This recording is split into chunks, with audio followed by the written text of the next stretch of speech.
ശമ്പള വിതരണത്തിന്റെ രീതി മാറ്റിയതോടെ സംസ്ഥാനത്തെ എയ്ഡഡ് ഹയർ സെക്കൻഡറി അധ്യാപകരുടെയും ജീവനക്കാരുടെയും ഈ മാസത്തെ ശമ്പളം മുടങ്ങിയിരിക്കുകയാണ്.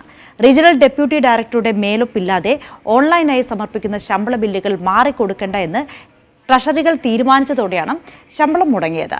ഹയർ സെക്കൻഡറി വകുപ്പിന്റെ ഭാഗത്തു നിന്നുള്ള നിഷേധാത്മക നിലപാട് ഇരട്ടത്താപ്പാണ് എന്നാണ് അധ്യാപകർ ആരോപിക്കുന്നത്.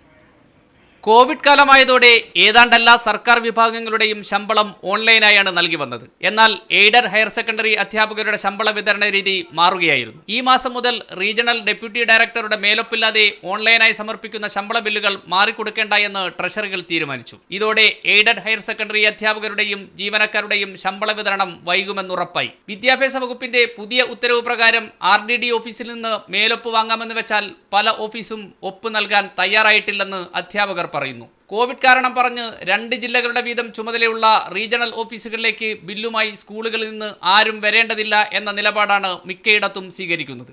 പൊതുവിദ്യാഭ്യാസ മേഖലയിൽ പ്രൈമറി മുതൽ ഹൈസ്കൂൾ വരെയുള്ള പ്രഥമാധ്യാപകർ സെൽഫ് ഡ്രോയിങ് ആയിട്ടും ഹയർ സെക്കൻഡറി പ്രിൻസിപ്പാൾമാരെ സെൽഫ് ഡ്രോയിങ് ആക്കാത്ത സർക്കാർ നടപടി ഇരട്ടത്താപ്പാണ്, വിവേചനമാണ്. ഇതിനെതിരെ AHSTA ശക്തമായ സമരം നടത്തും.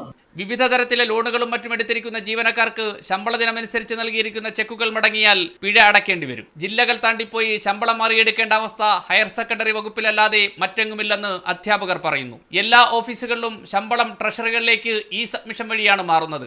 എന്നാൽ എയ്ഡഡ് ഹയർ സെക്കൻഡറി സ്കൂളിലെ ശമ്പള ബിൽ മേഖലാ ഓഫീസറുടെ മേലപ്പോടെ മാത്രമേ നൽകാവൂ എന്നത് അടിയന്തരമായി പുനഃപരിശോധിക്കണമെന്നതാണ് അധ്യാപക സംഘടനകളുടെ ആവശ്യം. U Shaiju, media 1, Thiruvananthapuram.